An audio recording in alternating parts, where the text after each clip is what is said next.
Order then. If you do roll call, Tom Chapa, Heather Del Conte here, Pam Dowd, Here. Lisa Glidden, Here. James McKenzie, Here. Sean Ombach, Here. Linda Servino. Here. Okay. Welcome, everyone. I first want to start by thanking everyone for being available for a second meeting. This meeting has been called because there was some confusion about a resolution we passed at the last meeting regarding the $700,000 that we were going to put towards the local share of the soil remediation project that actually contradicted a resolution that we had put forth before on that for that same project. And the reason we're coming back is because it was requested by a board member, but also just we really need to be clear about that. And I think there was some confusion given the expediency of everything we were dealing with, and the auditor and the extra money and all of that. So I think it is a good thing to do, to come here and slow down a little bit and just address this issue again. So at this time, I would like to open the floor up to Jim, if you have a motion to make so that we can move into a discussion phase. Yeah, thank you, Heather. I do have a motion, and the motion comes in two parts, just so you know. The first part would rescind our previous action from the last meeting, October 5th, and the second part would detail where those funds will go. So my motion is to rescind the October 5th, 2021 approval to transfer $700,000 from unappropriated fund balance to the 2021-22 budget to fund the local share of the emergency soil remediation project, and instead to approve the transfer of the $700,000 to the unemployment reserve fund. Thank you. Can we get that is a first, and so can we get a second so we can move into the discussion phase? I'll second it. Thank you, Linda. So we have a first and a second on Jim's resolution. So now I'll open the floor to discussion, questions. We have some of our experts here. Dr. Calvin, would you like to introduce them so we know who to refer questions to if we need? Sure. So we have with us today Paul Reiko, who is from our bond counsel, who was assisting us last year when we kind of went through this whole process, and also John Bick from Fiscal Advisors, who can also help to assist this evening, and also has been a part of the work that we've been doing with respect to from Fiscal Advisors. Thank you, gentlemen, for being here tonight. Okay, open up discussion. Lisa. Thanks. So I'd like to explain my understanding, and I guess maybe I have a question as well. So I understood that we were moving that $700,000 into the capital fund to be our local share. Ben, can you stop doing that? Sorry, his percussion kit just came. He's incredibly excited. Percussion. So the our previous resolution had been to not use any money out of our general fund for this additional soil remediation project, but and to use the bond fund to pay back that bond. But we always were going to have a local share of Yes, keep going with your thoughts. Okay. Read right. So we were always going to have a local share. And maybe this question really is more for Jim. Like, my understanding was that moving that $700,000, like that resolution that we did on December 4th, was to not use any of our current operating expense funding for our local share. At the end of the year, we had extra. We moved it into the capital fund, which effectively moves it out of the general fund. So no. So but does moving it into the unemployment? So what we did is we used unappropriated funds from last year's general fund, and we put that money into next year's general fund under the capital line item. So we moved general fund money from last year to general fund money to this year to pay for the local fund, which is against that resolution that passed last year. Okay, got it. I thought we moved it to a reserve account, but Mhm. okay, now I understand. Thank you. And I think, Lisa, that's why it's really good for us to come back, because I think there was confusion on all of our parts in terms of that. Um, so Jim, do you want to kind of just talk about like kind of your thinking and how it evolved after our meeting last? Sure. Just for those who don't remember it, haven't read it, or those in the public who don't go to board docs, I'll just read real quick what we unanimously approved on December 4th, 2020. So about 10 months ago. And it said the board hereby authorizes the expenditure of up to a maximum amount not to exceed $5,600,000, which is the maximum estimate amount to complete the emergency remedial work as determined by the architect and construction manager. This is the important part now. The funding source of this project will be from the proceeds of the bond resolution approved by the Board of Education on October 16th, 2018, and approved by the voters on December 18th, 2018, in addition to New York State building aid. So that was the resolution. And from my reading of what we did last week and that resolution, we countered that. I was actually, once I realized, like Lisa, I was confused. It never crossed my mind that that recommendation would even come to us given our unanimous resolution 10 months ago. So as I've been thinking about it, here are a few of my thoughts. Basically, it boils down to, as I see it, I do not see how things have changed over the last 10 months. In fact, the estimated cost of the project 10 months ago was $5.6 million. And that's actually gone down. Because of the state aid we got, our local share is now only $700,000, which is good for us. Last December, we talked specifically, we had 2 different meetings where we specifically talked about that future aspects of the capital project might have to be adjusted or even eliminated because of the remediation.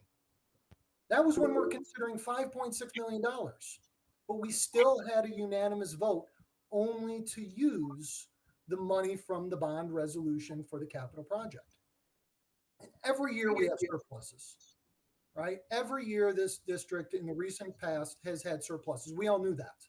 This year we have a little bit more of a surplus, which I think personally, funding our teachers' retirement reserve, which had not really been funded yet because it was newly created. I think that's a great idea. I think funding the next capital project is a great idea because we have that fund. And we do have COVID needs, which I'll get back to. So another aspect of this is we were told at the last meeting that our overall costs of this 2018 project are rising. We're looking at future projects. We were told about the uncertainty for COVID increases. But I do have questions from that meeting, to be honest. It's not for here, it's for later. But I will point out that when we originally had this budget planned in 2018, the construction cost was only $48 million of the total $62 million. The reason why that 48 million was the construction cost, but the total project was 62 million, was because there was already 10% contingency built in. There was an additional incidental 20% built in. So when the voters approved this project, we had already built in 30% of a buffer for us beyond what we thought the construction costs would be.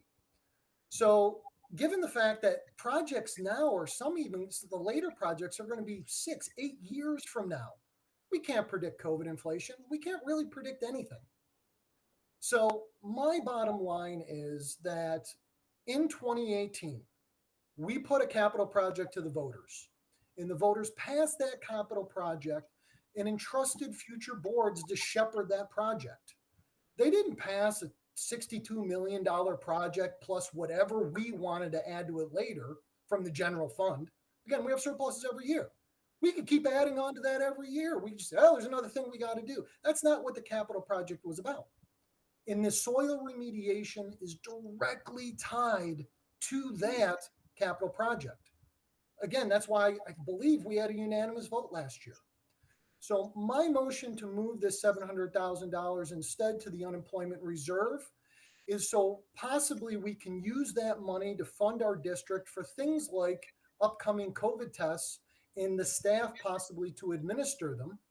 As I saw in the Palladium Times today, that's a big question we still have outstanding. And it's something we're going to need to do to meet state mandates to help our students through this process. So I think that the monies can be spent better elsewhere. And again, I think the bottom line is we passed the $62 million project, not 62 million plus whatever we want to add. So thank you for the floor. Thank you, Jim. Pam. Thank you. Jim, your points dead on. I get them, all of them. However, the soil remediation at 700,000 was an emergency to the capital project. We knew we were going to have to pay it. We didn't know where we were going to get the money. That's why we knew we could take it from future phases of the capital project. So we did know. However, knowing that we do have this extra little higher surplus, I also look at that as having almost a little gift to take care of that emergency area where we don't have to pull that much more away from the future phases, which are really more of the academic / educational phases of this whole blasted project, which, and I have to go back to last week at the meeting when Heather said it had to be said.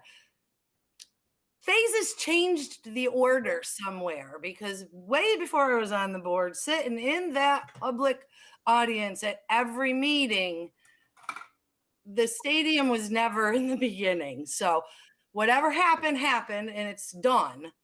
But I also don't want to take away from those other projects if we do have that 700,000 able to cover that local portion of the emergency share. You're right. The project was not put out at blank plus. However, soil remediation, emergency, the fact that state ed even granted that, and that we're getting all of that as given to pay towards that, and our portion is now only that 700,000. I really think it's the best thing to take it and pay for that extra emergency project instead of the future phases. Now, just to be clear, phase 4 and phase 5 are mainly not academic. Just to make that clear, phase 4 and phase 5 are I get that, but okay. it's gonna, anything that's gonna come out, it's at the very end. Which is not academic. But getting to there is academic. So we're gonna need to spend the money. Right, but we're not going to cut anything on phase 3. Nobody's proposed that. That's academic. I just say it's a gift. We got the extra money. Let's pay the emergency, and then there's not any more coming, added on to it. That's simply my opinion. Okay, I'll be quiet after this, but I do have to interject. I shudder at the idea of the extra money. This is taxpayer money that we collected, that we are entrusted to spend. Now, we can spend it the way we want to, but to consider it extra money, it's not extra money. It's taxpayer money, and it happens every year, which is something for a future discussion. But my bad, I'll rephrase. Some of the surplus money of the 2021 budget is what we'll be using. My bad for saying the word extra. So we have this bucket of surplus money, and we do have enough to be able to cover the emergency contingency project. My opinion is put it there to pay for that, and that takes care of that. That's my opinion. Thank you, Pam. Are there other questions or comments? Tom?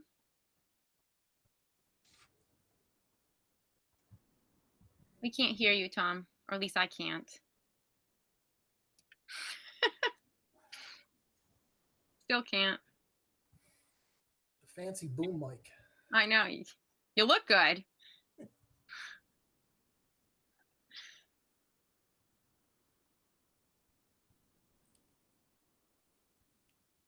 Oh, talk amongst yourselves. Okay. Linda, Sean, any other comments? Lisa? No one, Sean. Now, Sean, this you obviously, I don't think you were here for the original. And just to give some background, we had voted one way and came back within 24 hours and actually unanimously voted another way to make sure that we'd never used any general fund money for a capital project event. And so we recognized that this was an extra event and it was unanticipated, but we really wanted to protect the general fund from ever being used for the capital project. To Pam's point, of course, we weren't anticipating the surplus from the year where we had, furloughs and no sports and all of that. We weren't anticipating that number, but it is still general fund money, and that's why Jim has brought us back here so that we can just all understand it. And while Tom is still getting, Tom, are you done or no? He's still getting. I just want to also make the point that. In our meeting, we were talking about let's do this so that we don't have to raise taxes or the levy. And I think the frustration with that was never in the cards. That was never in the cards because what we were going to do is borrow from future phases. So that was in the plan, but raising taxes for contingency for capital projects was never in the cards. So I think that's where a lot of confusion was. Tom, are you all set? I'm out of songs. Okay. I can't even see him. Oh, there he is. Can you hear me? Yes. Okay, good. I mean, I think there's two things that I'm seeing that I'm looking at. And one is that we went against our motion before, but the other is how do we solve it? And if you look to phase 4 and you look to the turf field, there's $660,000 saved if we go to grass from turf there. Things have been expressed to me. I mean, it's like a simple fix for this if we wanted to, and then address how we want to proceed from here in the future to address this issue so we don't get down this road again. But it's 660,000. We'd have to find 40,000 someplace else. It would not affect the educational component at all. It would be athletics, which we've already moved up front and put a whole bunch of money towards to take care of that and address that issue. And that's just one thing I'll throw out there is, and it was mentioned to me, Ted Curley, who used to be our basketball or our baseball coach, and was in town and said to someone who said to me, God, I hope they don't put turf on that baseball field because it's more dangerous because the balls pick up speed and it's not as good, at least relative to baseball. I don't know about the softball component, but I know about the baseball.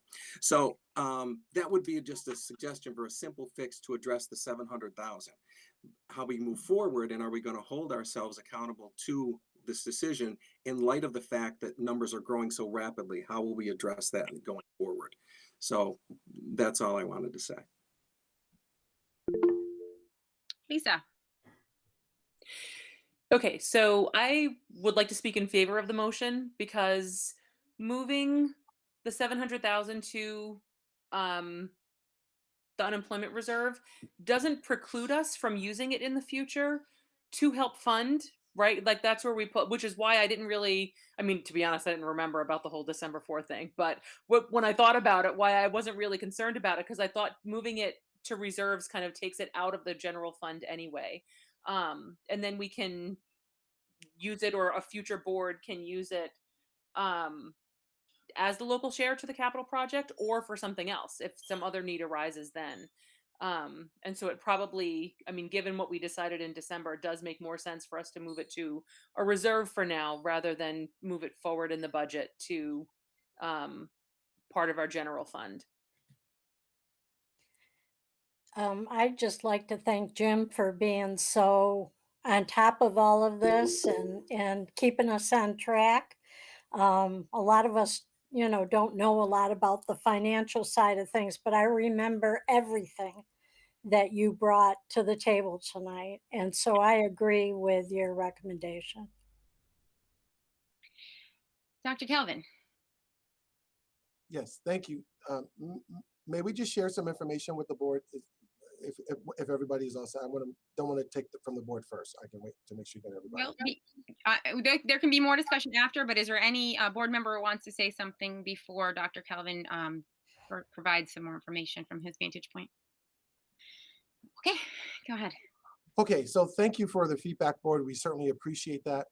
We do have some updated information that has come to our attention that kind of led us down the pathway in terms of the recommendation that we shared with the board. Sometimes in your efforts to try to communicate, you miss some things, right? So we want to go back and try to make sure that we clear up any misunderstandings this evening. So I wanted to, I asked Paul Ryko and also asked John to come on tonight so that we can just kind of walk through some of the concerns that might be addressed in, in a couple minutes here, and Nancy as well. So I know they have a small little presentation just to share with you, but I think it will answer some of the questions in terms of, what the cost might be if we go with a different route. What are the costs for the district? Like how would that affect the district in terms of the outcome? So if okay, Heather, I just wanted to try to have John and Nancy and also our bond counsel share a little bit. Matt, do you have that information at all from earlier? Okay. All right. Okay, John and Nancy and Frank, we'll turn it over to you for a little bit here. Go ahead. Good evening, everyone. Thank you for giving us the time to speak with you tonight. My name is John Bick from Fiscal Advisors, and we put together some information that will be relevant to this discussion in regards to the emergency project funding. So to start out first, we just want to go through kind of a timeline as to what happened and what where the project was progressing and is progressing. If we Next slide, Matt. So when the board approved this emergency project in October of 2020, there were two ways that the state could potentially aid this project. They could deem it a state emergency in which the district would receive all of the aid back for the full 5.6 million. I know that number has changed, but we'll use that because that's what we have for an estimate at this point. But so the state would aid that full 5.6 million in the next fiscal year. So meaning you would spend 5.6 million in the 21-22 fiscal year, and in 22-23 you would get aid on that 5.6 million at the district's building aid ratio. And that is if the state declared this an actual state emergency. If they declared it a local emergency, that aid would then be amortized over 15 years. Now, the caveat to any emergency project is that it needs to be funded by ordinary contingency expense, which is a general fund expense. So knowing that, we decided that there were two possible courses of action to take. The first, and it all depends on how the state deemed they were going to aid this project. The first being that the project would be funded via the capital project, assuming that the aid would be paid back over 15 years. And it would reduce that $63 million that you have available for the capital project by 5.6 million because you're adding the soil remediation work into the capital project. The second option would be if the state decided to aid the project in the next fiscal year, then the district would essentially use the aid that is paid on that 5.6 million in 22-23 and the local share of the project as a general fund expense in 22-23. Whereas the district receives the aid on the project and only has to pay that local share. What that allows you to do is it allows you to keep this work out of the project, maintain as much of the original plan as possible in that $63 million project, while still remediating all of the necessary soil in the field.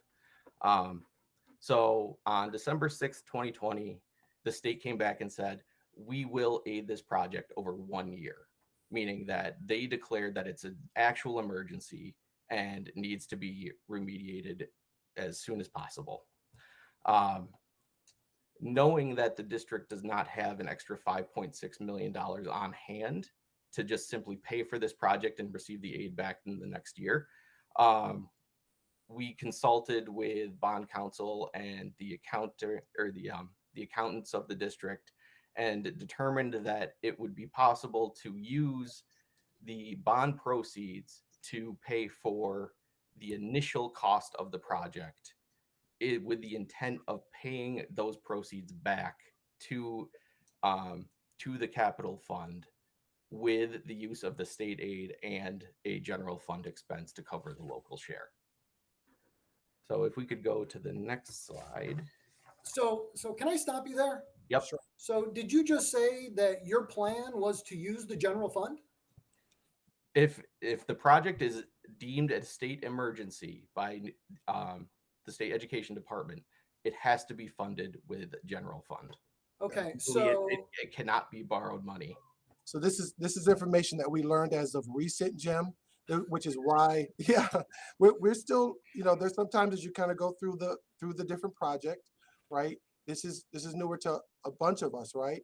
So what we didn't know was that if you actually get it funded for a year rather than the 15 years, then it has to flow through the general fund. And I think John and those can explain a little bit more to you on that in just a minute. The next couple slides will explain it.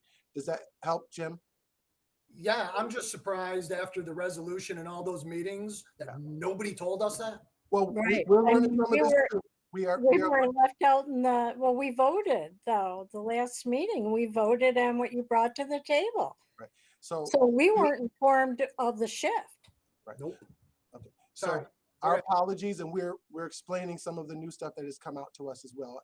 We've learned some additional things as well. So that's why we wanted to kind of come back and really try to clear all of this up to help. You said there was some confusion, and clearly there was, so that's why we're coming to share tonight. So I think John will share more, okay? I'm sorry, are you saying something, Heather? We can't hear you. Sorry. Yeah.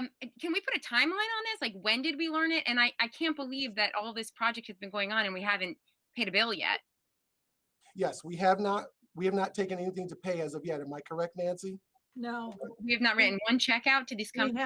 we have, everything Okay, has, go ahead. all of the expenditures have come out of the capital project because that is where the money is. It has Okay. not come out of the general fund, it has come out of the capital project from the bond proceeds that we currently have, that we're borrowing. That supposedly jeopardizes our ability to get, because that's borrowed money, to get back the money from the state. No. No, Yeah. I think, So this is not making any sense. I'm just So- gonna put it out there. I Yep. think that if John continues his presentation, that will clear some things up. So, yep, if we could go to the next slide, please. So as of this point, as Nancy just iterated, no money from the general fund has been used for this project. What will happen is the district will report the final expenditure or the final expenses of the emergency project to the state, and then the state will use that to calculate the aid on the project that they will be reimbursing in the 22-23 fiscal year. Now, in order for that aid to flow in that 1 year, like I said, it has to be a general fund expense. So to reimburse the capital fund, the bond proceeds, if you will, that aid plus the local share of the project needs to be transferred back into the capital fund. So John, can you just say that one more time so everybody understands? Make sure we get- So in order for the aid to be paid over 1 year, it needs to be a general fund expense.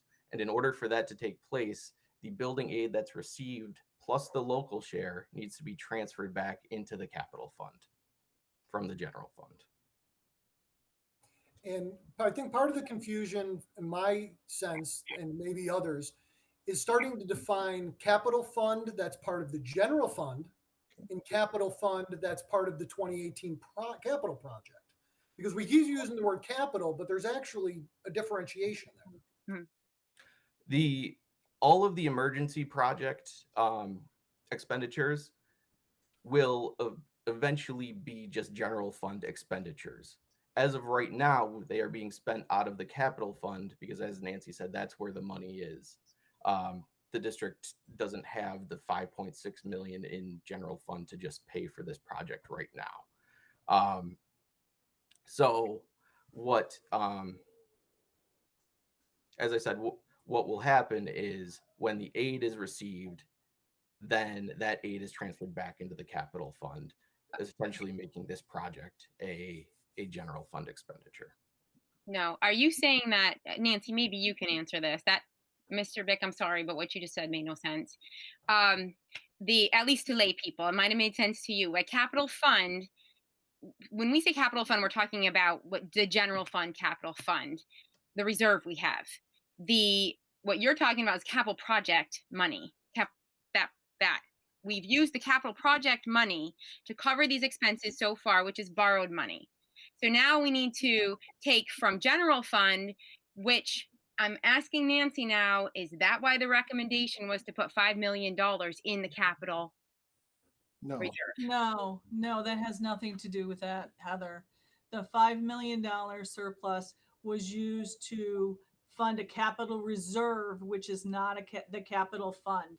The capital reserve is what we can use to offset future projects, the local share of future projects. So that is different. Okay, then, Mr. Bick, could you please go over it again, how we go from borrowed money to general fund money? Yep. Actually, if we go to the next slide, it provides a fairly concise summary. So moving from left to right, we know the estimated emergency project cost is 5.6 million. As of right now, what is happening is there's a temporary use of the bond proceeds from the capital project to pay for that 5.6 million. And then what needs to happen is there needs to be a reimbursement of those bond proceeds from the general fund. Whether in this scenario, it was the $700,000 that was approved last week, or in 22-23, in the 22-23 budget, there needs to be a transfer of the local share plus the building aid that will be received in 22-23, which is the last column of 4.9 million, into the capital fund to reimburse all of those bond proceeds. And that is how it needs to happen in order for the state to aid it over 1 year. Okay, then my next question is, did we know this last week when we voted? I did not know that, but we did have a conversation. We pulled in John, we pulled in Nancy, and we pulled in our bond counsel to discuss that. And that I began to understand a little bit better. So Nancy, I know, and John, they've met and talked a little bit about it. So there was some information prior to this last meeting that we had that came out about this. Am I correct, Nancy? You want to talk a little bit about that? Yes. So when actually in May, when we had Tom Zuber come in, we started to have discussions with fiscal advisors on how the funding for this project had changed from the original, when the board had approved the resolution saying we could not use general fund money, to when the state said we can fund this project over 1 year. So when that happens, the financing also changes. When in May, when Tom Zuber had come in and he said, well, what is the plan to move the money from the general fund when you get it in state aid to the capital fund? What is the plan for that? So we had conversations with fiscal advisors. We had conversations with Paul Reichel from Bond Counsel, and we also had conversations with Joe Shields to say, how would that look accounting wise? When the money that is to be reimbursed, the $5.6 million, that ADO portion, has to go back to the capital fund to repay what we have borrowed. I hear you, Nancy, but the timeline shows that we probably should have been made aware of this a long time ago.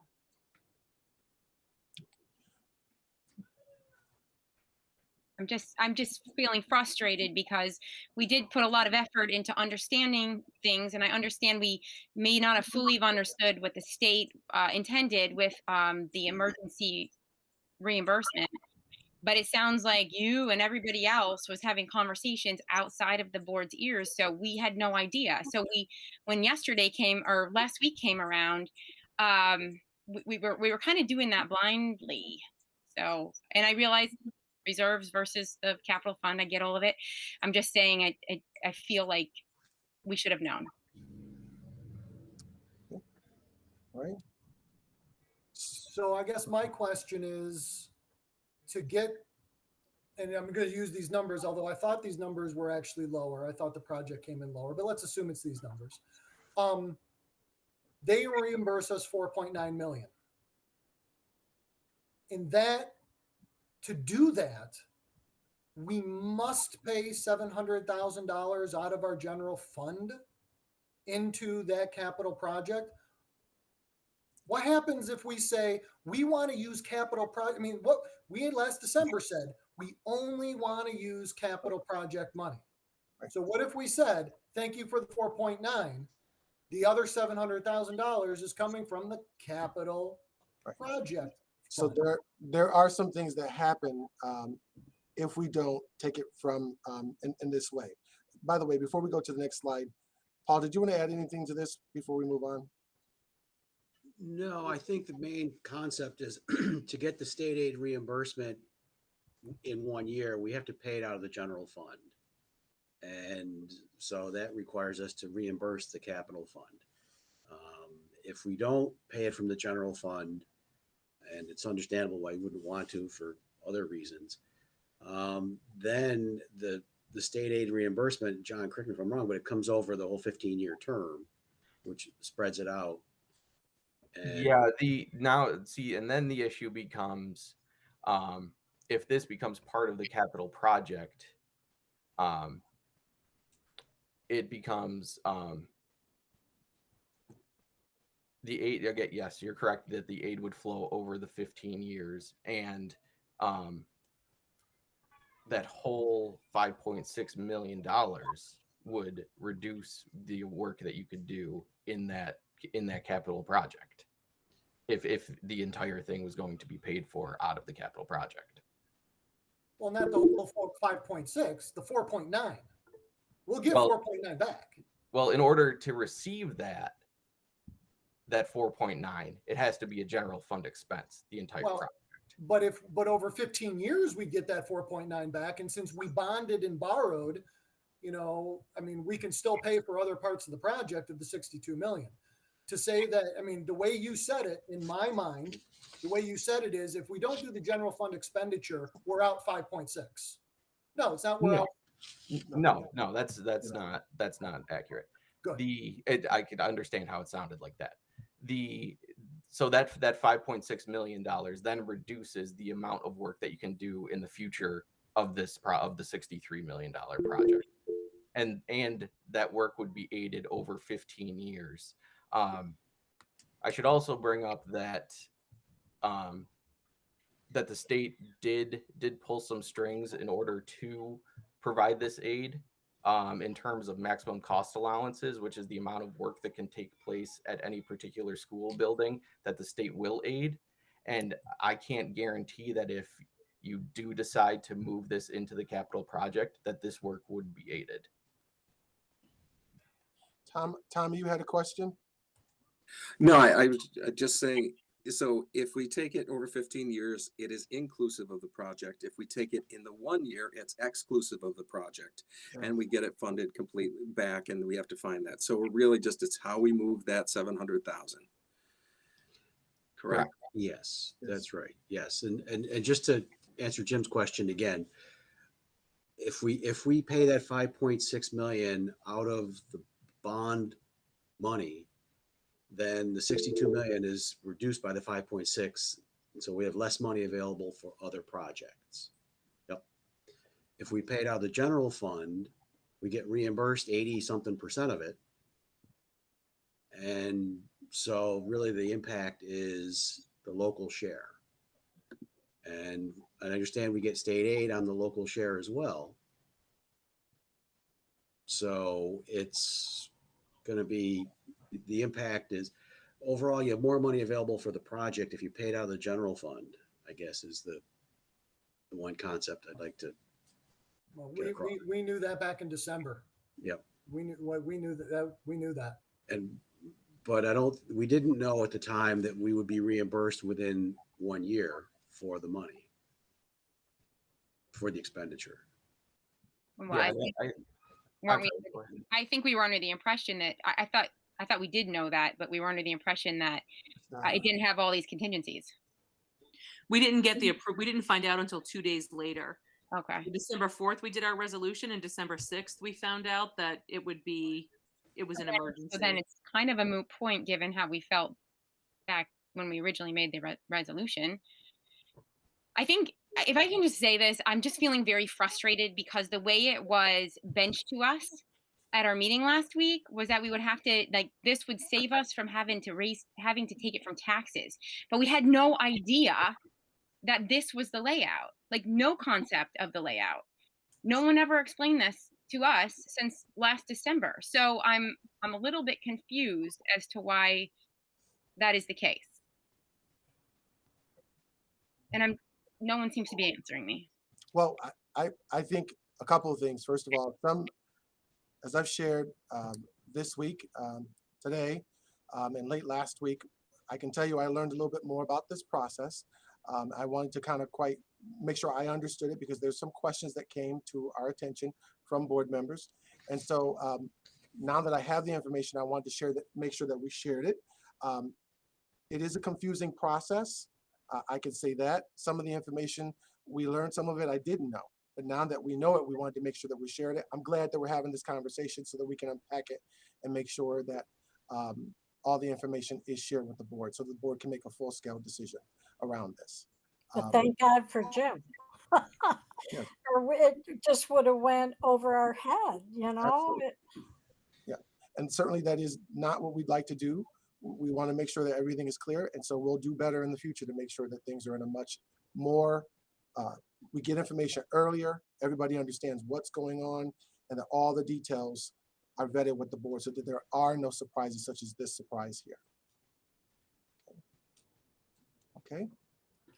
Can I just maybe clear a couple of things? I think that it is very frustrating, as Heather says, that we didn't have this information last week because we may not have to be here now had we had it last week, because this is why the recommendation was to put that 700,000 where we voted last week to put it, was so that it shows it's coming from, even though we don't want it to show, general fund, in order for the state aid to come back, the 80% aided portion to come back to us in 1 year instead of 15 years.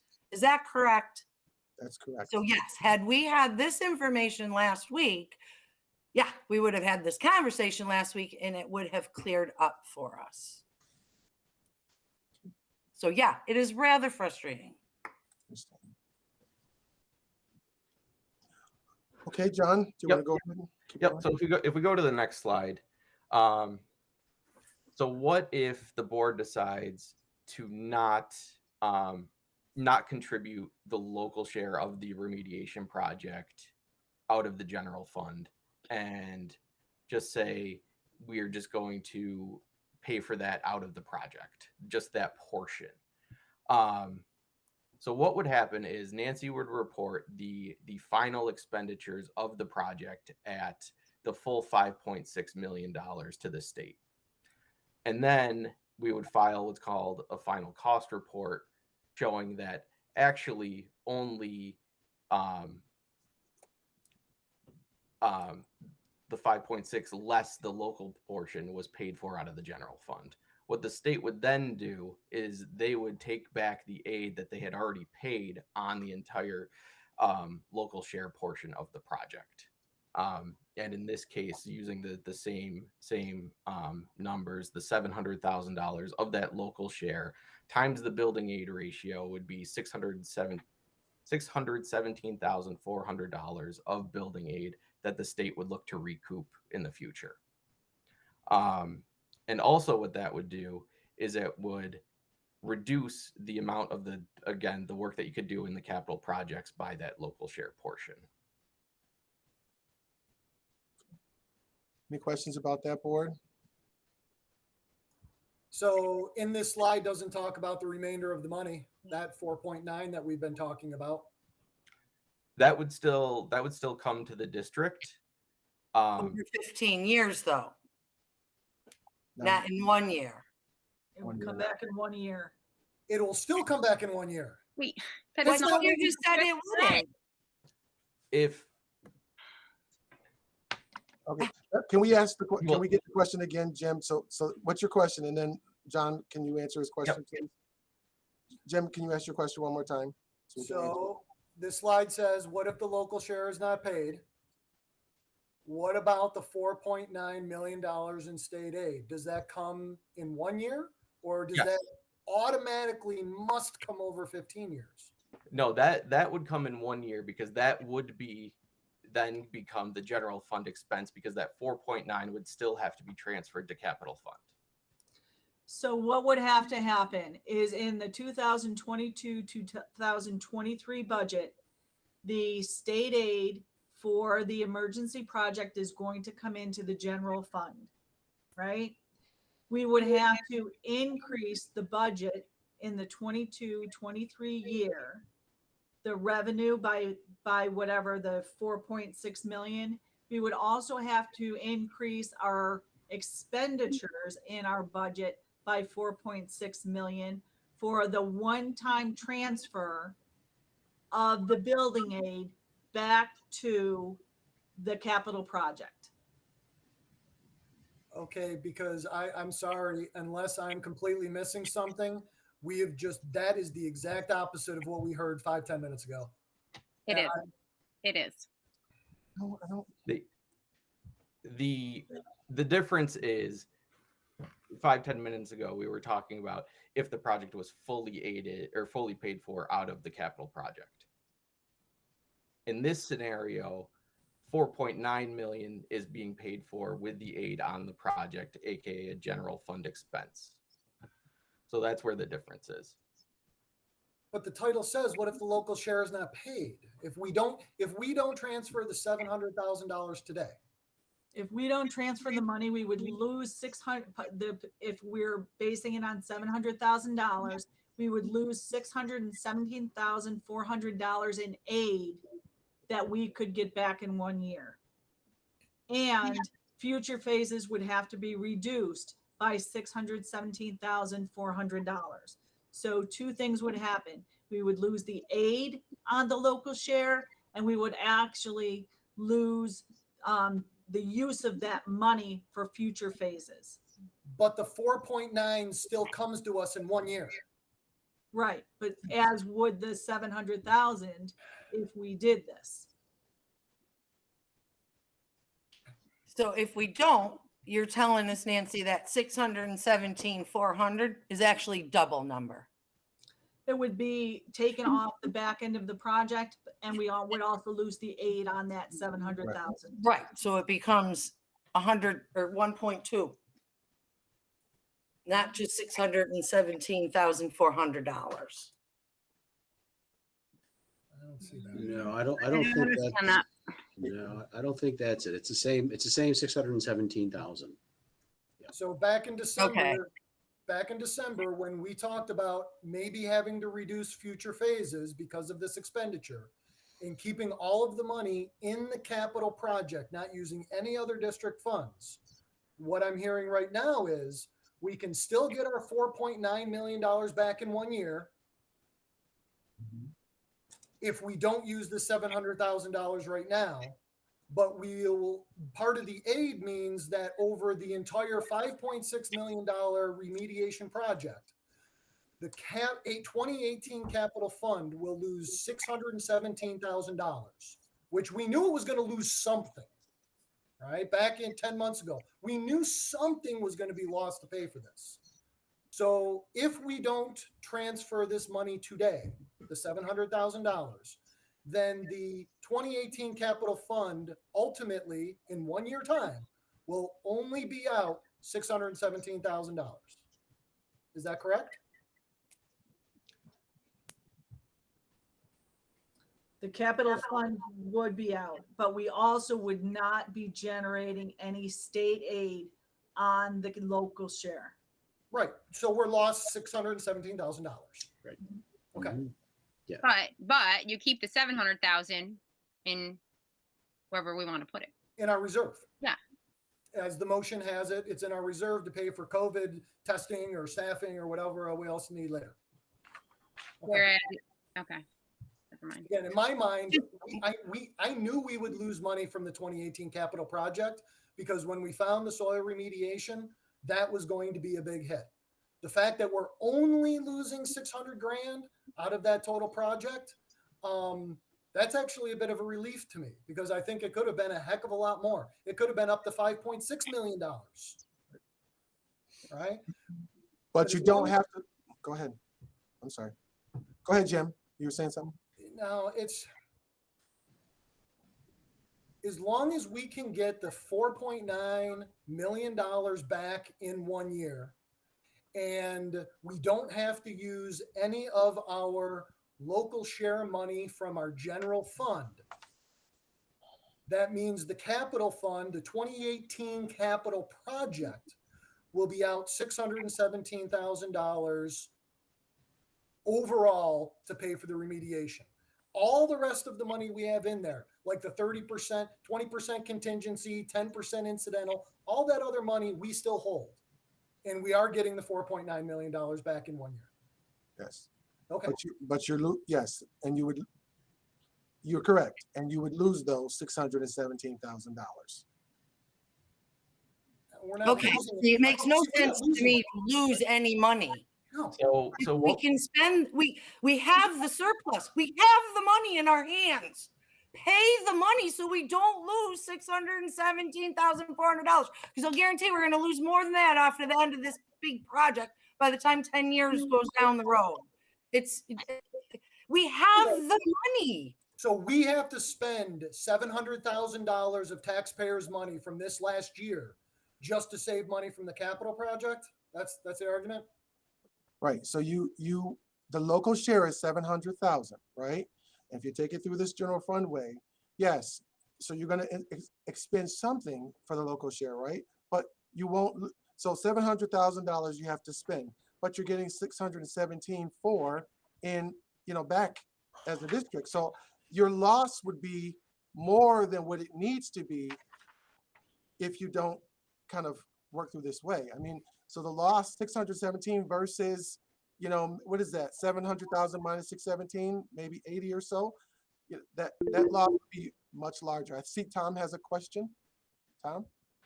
Yeah, I just had more of a statement too. That was the key thing on the third pair there that I didn't realize. The 700,000 is also aidable.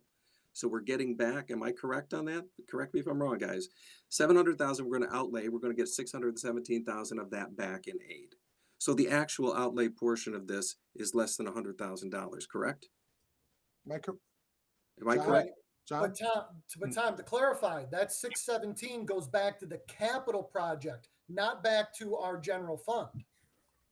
Well, that's a point of clarification. When we get state reimbursement, do we have to put that into the capital project? Oh yeah, that's a great question, Heather. When we get that 617 back as part of this, can we put it to our reserve funds as opposed to the 2018 capital, or must it go to the 2018 capital? Because that makes a huge difference in this equation. Yeah. John and Nancy? yeah, it would have to go back to the capital fund because the capital project is not the source of funding for the emergency project. So the general fund is out 700. Okay. Nancy, did you want to add something to that? So there was a slide that right here, per finance law, emergency projects must be funded completely by ordinary contingent expenses, which means a general fund budgetary appropriation. So that is the information that we didn't have prior to this, that I had in May. And that was my understanding at that point. We were trying to work through the logistics on how the money could actually get from the general fund over to the capital project. Which would have been an interesting conversation to have, I think, with the board. But I also just, as I'm hearing how we're manipulating the money, it sort of feels, I don't want to use a wrong term, but it feels like a game a little bit, that you're supposed to use general fund money. We're using borrowed money, but we're going to accept the state aid, adjust the budget, and then pay it back. That feels Yeah, that is the like legal. No, fraud. no, that is the legal process that we're supposed to follow with this.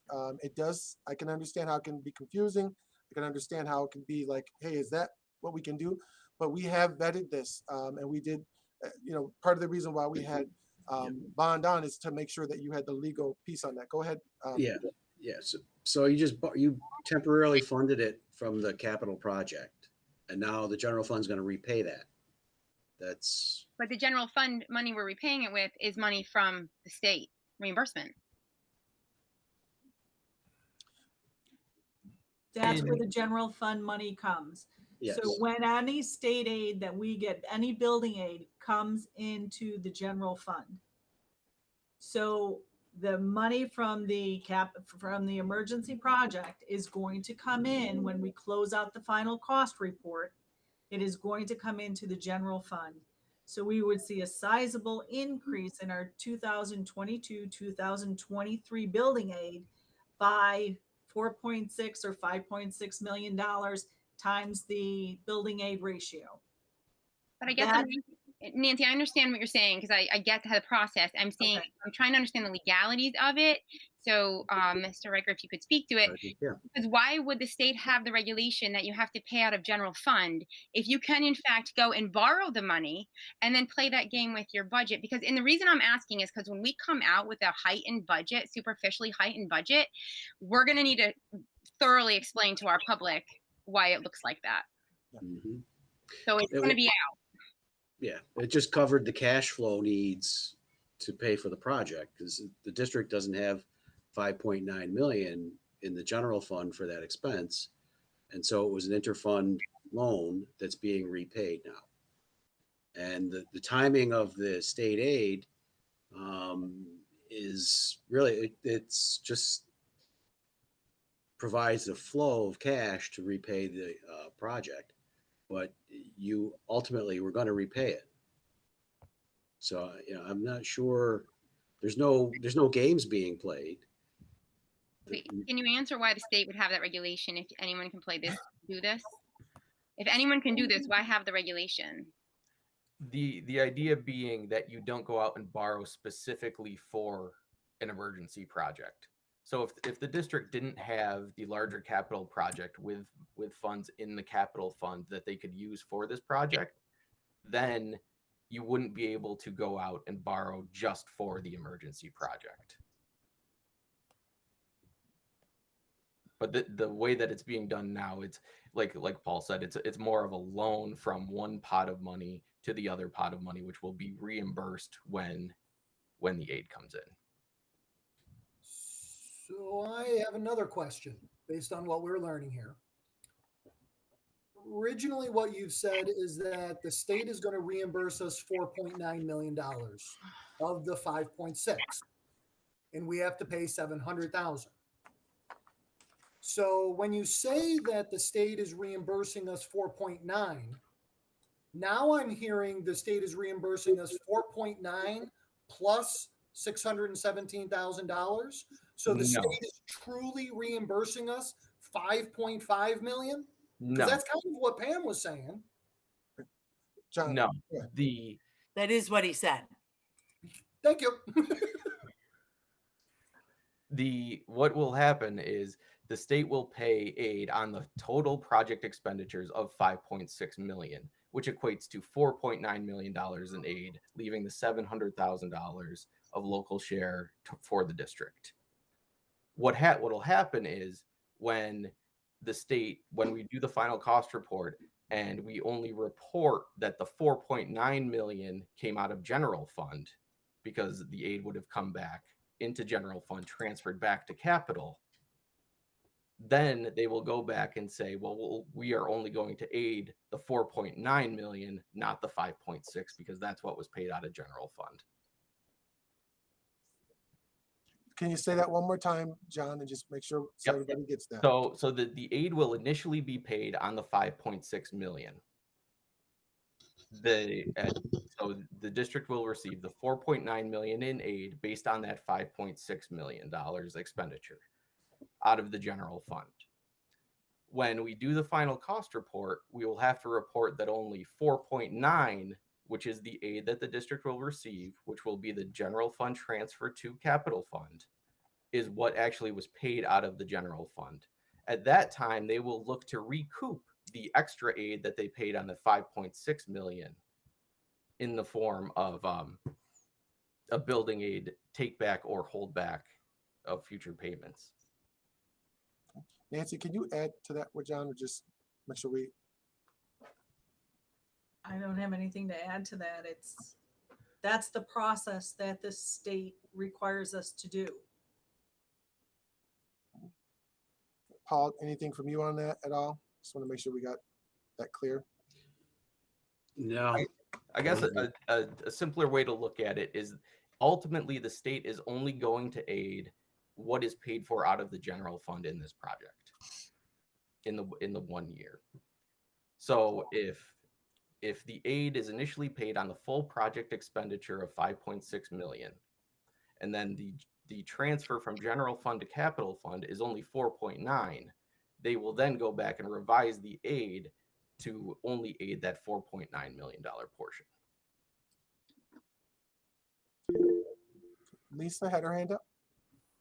Yeah. So John, thank you. Actually, not the last thing. I mean, the last thing what you said was clear. The one before, I'm following you now about what's happening. So let me see if I can ask it this way. We have paid, well, I'm going to keep going with this 5.6 million. And I think we need to establish that it was never that high, right? So all these numbers that we're hypothetically talking about are not the numbers that we're actually going to see, right? But let's say the whole thing did cost 5.6 million.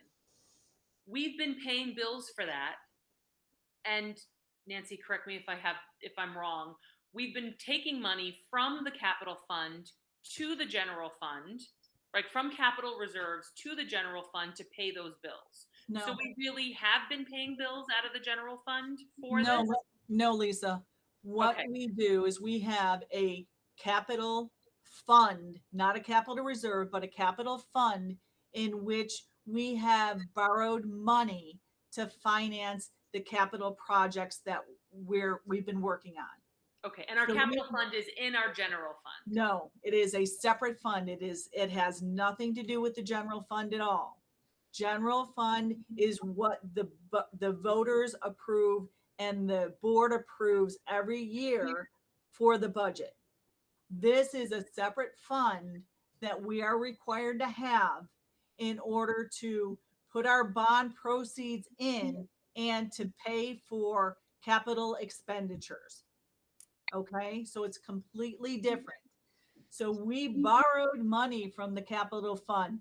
We've been paying all of these bills for the soil remediation project out of that fund, nothing from the general fund at all. Now we've used that money. We need to pay it back eventually. So what has to happen is when we get the building aid back in 1 year for this emergency project, which the state allowed us to do, that money needs to be returned back to the capital fund via the general fund through an inter-fund transfer. That is what it's called. Back over to the capital fund to make the capital fund whole again from the money that we borrowed. Okay, so is it a problem then that we haven't been paying for our emergency expenses out of the general fund? No, because what will happen is when the final cost report is done and the budget is increased by that amount of money for the emergency project. So you have to remember, it's going to be a one-time increase in the budget of $5.6 million and a one-time increase on the revenue side of $5.6 million in order to move that money that we are getting in back over to the capital fund. So it's a one-time inflation of your budget. Lisa, did we finish answering all your questions? I know you started and then. Yeah, no, Nancy- I got that. Yes, thank you. Jim? So just out of curiosity, because Lisa brought it up, this project's just about done. What's the real number? It's not 5.6. What is our estimate? I don't have that information. Yeah, we'd have to go back and look to see. We can get that for the board moving forward. We're still finishing up some things, so we haven't closed it out as of yet. But we can get that number for the board for sure. We don't even have a ballpark. We did not come this evening with that number. We weren't sure that we didn't know we were going to talk about that, but we can get that number for the board. Well, that's fine, because it does change all of these local shares and percentages and all that. And if it's, if it's 3 million, that's a big difference between 3 and 5.6. Mhm.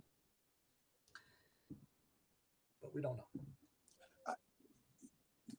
So I think the just to boil it down a little bit, and please correct me if I'm wrong, but this conversation has a lot to do with where we want money, where we wanted money to come from, and where we wanted it to go, and our due diligence to our public.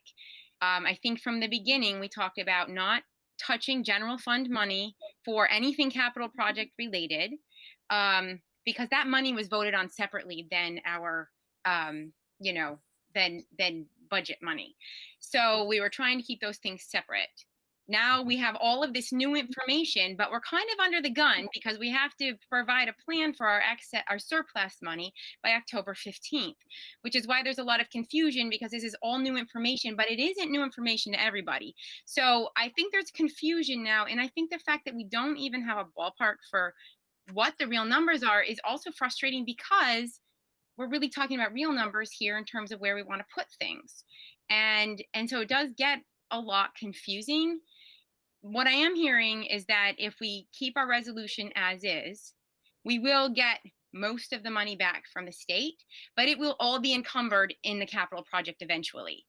However, and we'll play the inflated game, which we will have to be so clear to our public what that means, when they see that budget. There will be a lot of misunderstanding, and we will be roasted over the coals for, I don't have a better way of describing it. However, what Jim is proposing, I think, and Jim, stop me if I got you wrong, but it's that we don't want to encumber general fund money. Like, that was never our intention. We were willing to take the full, millions out of future phases. He doesn't want to encumber the $700,000 to go back into the capital project. It is general fund money, even if it is a surplus. So I think that's the decision we have to make, is how do we want this money encumbered or placed? And when you're talking about getting reimbursement, it's not dollar for dollar if it's encumbered, if it has to go in one place. So whereas general fund money put in maybe a reserve, the employment reserve or whatever, would have a little more flexibility, even if we don't get the full amount back from the state. Jim? That sums it up. Right. Can I just make sure everybody understands from Nancy's clarification earlier, the 700,000 is not going to the capital project fund. It's going to the capital fund, where we fund our capital projects. Is that correct, Nancy? Or am I wrong there? That is correct. Yeah, So but then we're going to spend it for the the remediation. Well, could be that. Could be a whole different capital project down the road, because we're funding a reserve fund. No, it's not a reserve fund. It's the line But item it's of a the general capital fund. fund. We're funding the capital fund that's used for every capital project we ever do. So we're That's increasing our general fund. A vote to have $700,000 added to what you're calling the capital fund increases our general fund by $700,000. And the point is to use that money to pay for the remediation. Nancy, you wanna? So Jim is correct. That is what would happen. So in reference to one of your earlier points about the cost of the soil remediation project, if the local share were to come out to be 300,000 and we had an interfund transfer in the budget for 700,000, only 300,000 would be transferred, not the whole 700,000. And that would remain in the general fund. Does that help any? So actually, what is actually the local share is what would be taken out, whatever that comes out to be, basically, is what you're saying, Nancy. Okay? And then the rest of it stays in the general fund. Correct. So Jim, I guess I got to ask you, with all this new information, if there aren't any other comments or points of discussion, do you want to hold your motion? Yeah, I'd like to vote on this. We had one more slide, I believe it is. John and Nancy and Rick, if you want to go over the last slide, please. Yeah, so our recommendation stands that knowing that the local share can be moved to the capital fund to repay the bond proceeds, that we would get 8 on it and that future phases would not be reduced is still our recommendation. And John, go ahead, John. I just had one more thing to add, because this this course of action will involve not only the emergency project, but it will also affect the capital project. If you would like us to put together an analysis of what that would actually look like in terms of true dollars and cost to the district, we can absolutely do that. It's just that obviously it's not something we can do right this second. So, but we can do that. Yeah, we but we can get that absolutely information for the board. Okay. Paul, did you want to share something, Mr. Reichel? No, my expertise is more in financing than state aid, and this is really a question of state aid. It sounds like the board understands the issue, so I'll leave it at that. All right. Pam had a question. Go ahead, Pam. Not a question, just a comment. Surplus funds, that's how you fund capital funds, is from surplus funds. It's happened many, many times. So that's all we're asking to do, is take some of this surplus funds and put it into the capital fund. Because yes, we need to pay the local share of the soil remediation. Jim? I guess I would just say the whole point of a capital fund, when we just, this last meeting, put $5 million into our capital reserve, that capital reserve is great because the voters have to vote to do anything. As the voters voted in 2018 for 64 million, 62 million, whatever, the voters had to vote on that. Anything else we do, yes, we're allowed to do it. We're allowed to spend money. But the 2018 capital project, in my mind, was part and parcel. You don't always get what you want out of a capital project. You do the best you can with the money, but they approved that amount of money, not that amount of money, plus what you can scrape up later. So I guess that's my position. And I just want to add that the state stepped in and pulled this out of our capital project and called it an emergency soil remediation, emergency, and agreed to fund it for us. So this is really separate from the capital project. So why can't it come out of the capital fund if the state even looked at it as kind of separate from our project? If somebody never voted to move that stadium to where it is now, we wouldn't be in this predicament right now.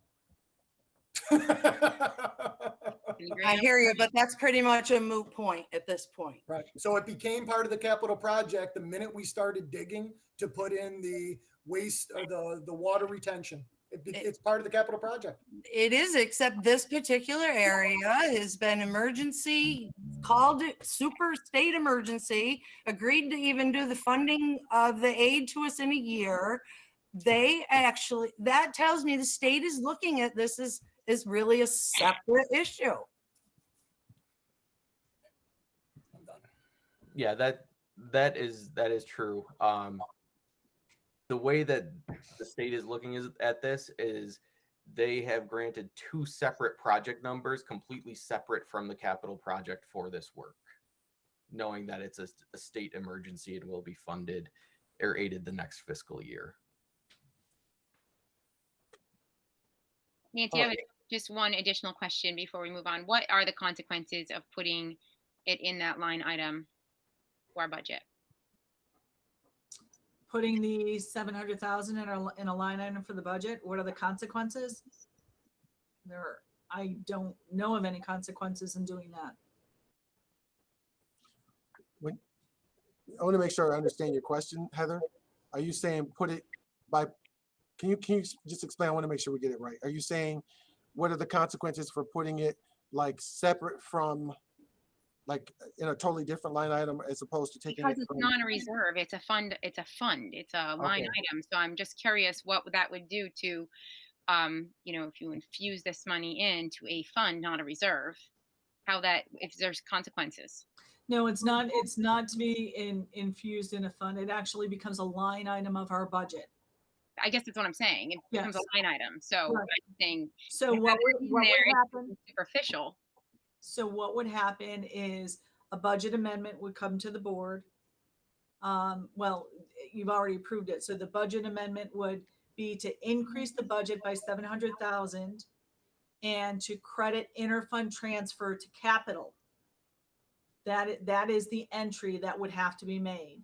That allows the money to be spent from the general fund and moved back over to the capital fund. And then the same thing, which would be for the 4.9 million when the building aid comes in. You would increase your revenue, you would increase your expenses, and then you would make that an interfund transfer back to capital. It's the same process, you're saying. The same process. Transactions. Lisa? So, and just to clarify then, when we voted on the budget this year was 90 million, right? Something. 91. Yeah, so we'll say 90 million. And when the newspaper reported on it, they said this year's budget's 90 million. Last year's was whatever, 88 million. But next year, when this would be going out, it wouldn't be 94.6 million, right? That our budget, because it's basically just like kind of like an in and out, right? Like you would see your normal escalation for all of your budget expenditures. So maybe a $91 million budget becomes a $93 million budget. And I'm just throwing numbers out, Lisa. right. And the $93 million would have to be increased by the $4.6 million on top of that for that one time. Okay. So you'll actually go out to your public with like what, 90, whatever that is, 97, 98 million. Correct. So you can imagine how confusing that will be for people who look at the numbers. It's going to be very confusing. It's Right. going to be very confusing, but it is only a one-time revenue increase and expenditure increase for the soil remediation project in order for us to be able to get the state aid back in 1 year. So it is actually a benefit to the public that we do it this way.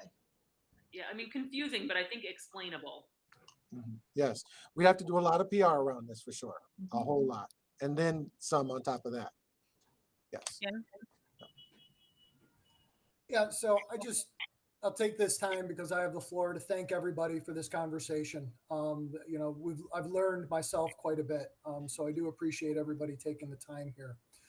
My question is, if this motion passes and we do not divert $700,000 to this year's general fund and we put it in the unemployment reserve fund, there are still outstanding questions. While I've learned quite a bit, there are still outstanding things like how much money do we actually spend on this project, right? Would anything prevent us 2 months from now taking $300,000 out of the unemployment reserve and putting it into this year's capital fund, general fund, to do exactly what you're proposing with the $700,000 right now? So again, if my motion passes, that money goes on the unemployment. Could we then in 2 or 3 months or whatever time period do exactly what you're saying if that's what we want to do, because now we've learned more and we've gathered more information? And we know exact numbers. Because like we did that with the Chromebooks, right? We took 900 grand out of the unemployment and put it into one of our BOCES accounts to pay for it. So, you know, as Heather said, part of our problem is that we did not get all the information last week. Part of the problem in my mind is we still don't actually have the totality of the information. But as Heather said, we must have our paperwork into the state this Friday. So we have to have our paperwork into the state days from now. So if my motion passes, could we still act upon this later when we get more information and transfer something from one of those flexible reserve accounts like we're putting it in now to do exactly what was originally proposed last week? You could do that if you chose. What you could do is increase the budget next year. We could have this conversation. We would be able to have better numbers from the project closeout, correct, John? When Yep. when the project closes, and then instead of when the building aid came in at $4.6 million and increasing the budget by that much, the board could say, well, wait a second, we also want to do the local share as well, take money out of a reserve to fund that as an appropriation for next year's budget, if you choose to do it that way.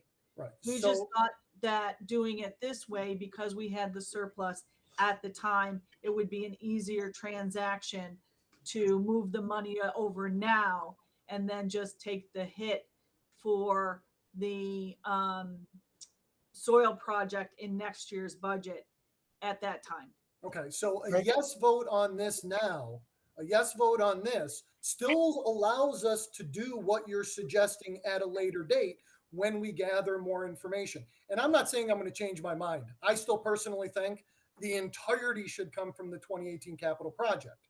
But at least for those who are looking for information, and I try to keep an open mind, maybe I'll learn more in the coming days, weeks, or months that may change my opinion, right? But at least now I think we should be, if you're on the fence or you're thinking that you were against this motion, that voting for this, if this motion passes, we are not tying our hands. We still have the ability to talk through this, think through this in the future, and make a decision later on. And I just want to say, John, was I correct in that the board can make that decision and use a reserve?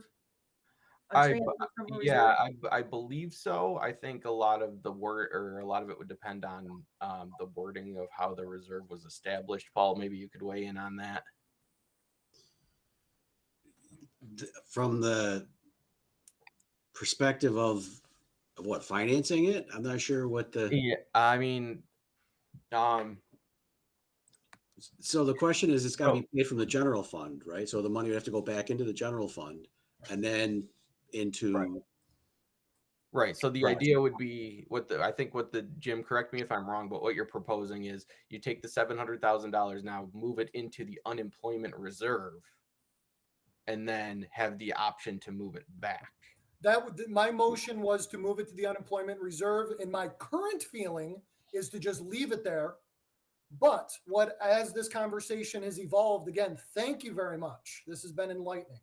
But as I was thinking through this, my mind went to, we took $1 million almost out of our reserve fund to pay for Chromebooks. So I view this as being similar. We can take out of a reserve fund that allows it, and then put it in the general fund to do what we're proposing now, if the board wants to later. I would just want to confirm that with our auditors to make sure that in the future, you could pull money from the unemployment reserve to fund the local share of the project as an ordinary contingent expense. That's the only thing I would need confirmation on, Jim. And I would need that from Tom Zuber. Lisa? John, I have a question for you. Yes. When is it that you file that closeout form? Right? Because it seems like we would have to make this decision before you do that. Yep. We can't file the final cost report until the project is complete, all of the contracts are closed, and all of the expenses are paid. And then what'll happen is the architect they'll issue a certification of substantial completion form, which is then submitted to SED.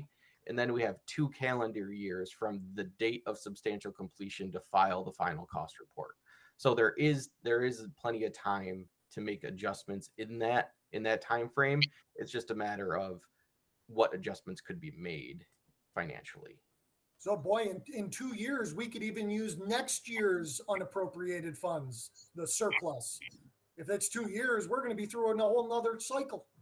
I don't think it'll be 2 years, Jim. Okay. I think that we will really want to close this project out so that we can get the aid back. Right. Because the money that we have borrowed from the capital fund will have to be used Right. to start paying bills for phase 3. And the longer you wait to file all your forms and stuff, the longer it takes to get your aid and stuff back. So you don't want to delay that 2 years. You want to do it as quickly as you can. That's my thought. Fair enough. So Nancy, you think possibly Jim's idea will work, and so that we can actually work in real numbers as opposed to the hypotheticals, and still have all the advantages. You think, but you're not sure. So we have to kind of make this vote based on your best guess. I think that can happen. I will verify it with Tom Zuber just to make sure. The same way that and I'm going back to the language, Matt, if you could go back a slide, that the emergency project must be funded completely by ordinary contingent expense.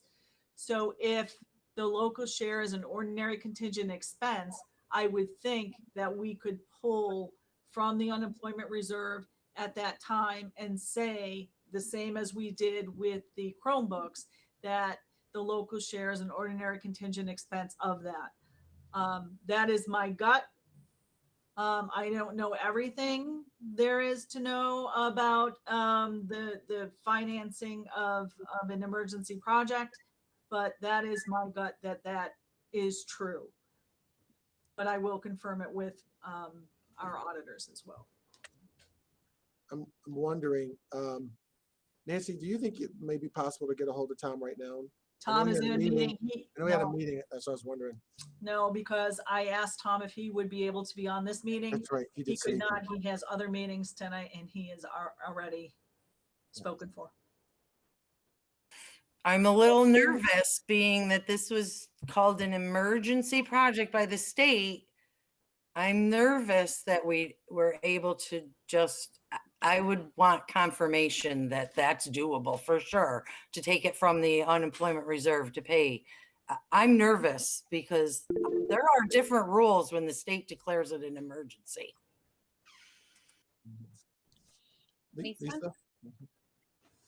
So maybe a way around that is to propose an amendment to Jim's motion, which would be that we are voting to both parts of Jim's pending the approval of our auditors that we can use money from the unemployment reserve shifted to the general budget, so that could be an ordinary contingent expense. Like pending that money transferred from an unemployment reserve to the general fund becomes classified as an ordinary contingent expense. And in this way, if you vote yes to this amendment and vote yes to Jim's motion, If Tom comes back and says, no, that doesn't work, Jim's motion doesn't pass. Right. If you vote yes to this, and I mean, if Tom comes back and says, yes, you can, then the motion passes and we can use real numbers out of unemployment reserves once we have them as soon as possible. I like the idea, Lisa. I'm just going to say that I would vote against that amendment just on the fact of if it came back no, then the Your whole position motion is- fails. And again, Right. knowing what I know today, I'm still 100% in favor of only using the 2018 capital fund. Okay, so can Lisa does have an amendment motion on the floor. She needs a second. Was that a formal amendment, Lisa? Okay. Yes. Okay, so she does need a second. I'll second it. And then in the line of discussion is to Jim's point. So if you're a yes for Lisa's amendment, then that means that, you know, what Tom says about that piece is where you're lying, you know, that's where you're putting all the importance. And if you say no to the amendment, then you really are considering Jim's original amendment as is. Right. Does And that again, make sense? Yeah, again, I will just speak against the amendment because if it passes and Tom says no, then the motion fails and that $700,000 we're going to spend out of our general fund for the remediation. So I will be a no vote. Okay, so any more discussion on the amendment? Okay, I have to do a roll call vote because I can't see everybody. This is just on the amendment, Lisa's amendment. Tom Chapa, Yes. Pam Dowd, No. Lisa Glidden, Yes. Jim McKenzie, No. Sean Ombach, No. Linda Serino. No. Okay, Heather Del Conte was a yes. So that's 4 no's though. So the amendment fails. We'll go back to the original vote. Jim, would you like to read it one more time just so we know what we're voting on? Sure. My motion was, again, 2 parts.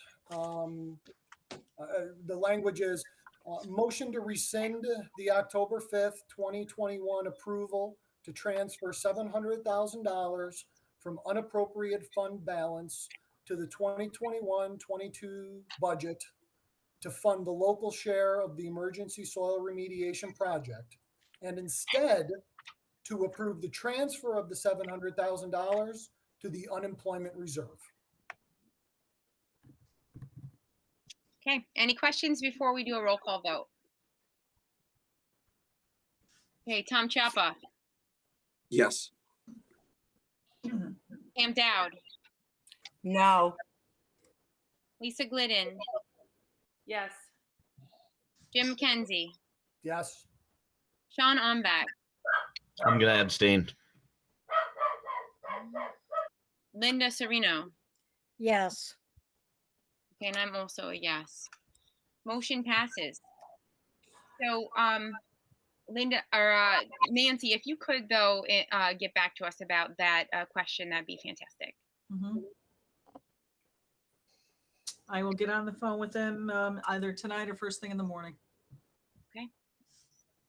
All right, I want to thank our experts for being here tonight and taking in a lot of questions, and for the board for sacrificing what was supposed to be a half an hour for much more than that, so an hour and a half. So thank you so much.